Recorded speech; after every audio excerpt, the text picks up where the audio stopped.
ജീവിതത്തിൽ ലക്ഷ്യങ്ങൾ നേടിയെടുക്കാനുള്ള തന്ത്രങ്ങൾ. ചാണക്യൻ പറയുന്നത് കേൾക്കൂ. ആചാര്യൻ ചാണക്യന്റെ തന്ത്രങ്ങൾ ഉപയോഗിച്ച് ജീവിതത്തിൽ ലക്ഷ്യങ്ങൾ നേടിയെടുക്കാനുള്ള പ്രധാന വഴികൾ എന്തെല്ലാമെന്ന് നോക്കാം. ഒന്നാമതായി, ലക്ഷ്യബോധവും രഹസ്യ സ്വഭാവവും. Goal and strategy. നിങ്ങളുടെ ലക്ഷ്യത്തെക്കുറിച്ചുള്ള പദ്ധതികൾ എപ്പോഴും രഹസ്യമായി സൂക്ഷിക്കുക.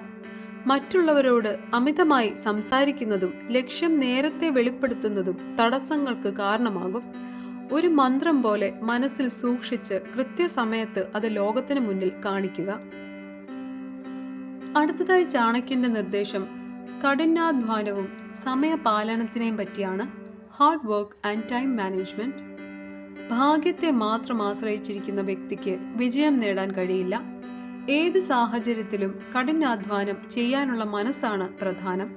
എല്ലാ ജോലികളും കൃത്യസമയത്ത് പൂർത്തിയാക്കുന്നവർക്ക് ജീവിതത്തിൽ എളുപ്പത്തിൽ വിജയം കൈവരിക്കാൻ സാധിക്കുന്നു. മൂന്നാമതായി ചാണക്യൻ പറയുന്നത് സ്വയം നിയന്ത്രണത്തിന്റെയും വിവേകത്തിന്റെയും കാര്യമാണ്. Self control and wisdom. തന്റെ മനസ്സിനെയും ഇന്ദ്രിയങ്ങളെയും നിയന്ത്രിക്കാൻ കഴിയുന്ന വ്യക്തിക്ക് വിജയം ഉറപ്പാണെന്ന് ചാണക്യൻ പറയുന്നു. കോപവും അഹങ്കാരവും ഒഴിവാക്കുക. അമിതമായ സത്യസന്ധതയും നേർരേഖയിലുള്ള പെരുമാറ്റവും ചിലപ്പോൾ ദോഷം ചെയ്തേക്കാം. സാഹചര്യത്തിനനുസരിച്ച് നയതന്ത്രപരമായി പെരുമാറാൻ പഠിക്കുക.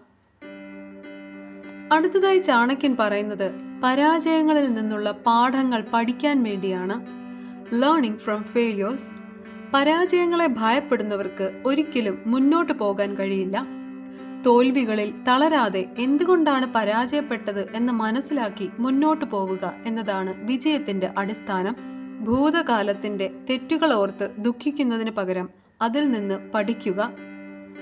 ലക്ഷ്യങ്ങളിലെത്താനുള്ള അവസാന ചാണക്യ മന്ത്രം നല്ല കൂട്ടുകെട്ടും അറിവിനെയും പറ്റിയാണ്. Education and company. വിദ്യാഭ്യാസത്തെ മനുഷ്യന്റെ ഏറ്റവും വലിയ സുഹൃത്തായി ചാണക്യൻ വിശേഷിപ്പിക്കുന്നു. അറിവ് നേടാൻ എപ്പോഴും ശ്രമിക്കുക.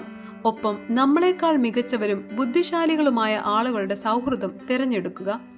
ഇത് നിങ്ങളുടെ വളർച്ചയെ വേഗത്തിലാക്കും. ഈ തത്വങ്ങൾ മനസ്സിലാക്കി ജീവിതത്തിൽ പ്രാവർത്തികമാക്കുന്നതിലൂടെ നിങ്ങൾ ആഗ്രഹിക്കുന്ന ലക്ഷ്യത്തിൽ എത്തിച്ചേരാൻ സാധിക്കും.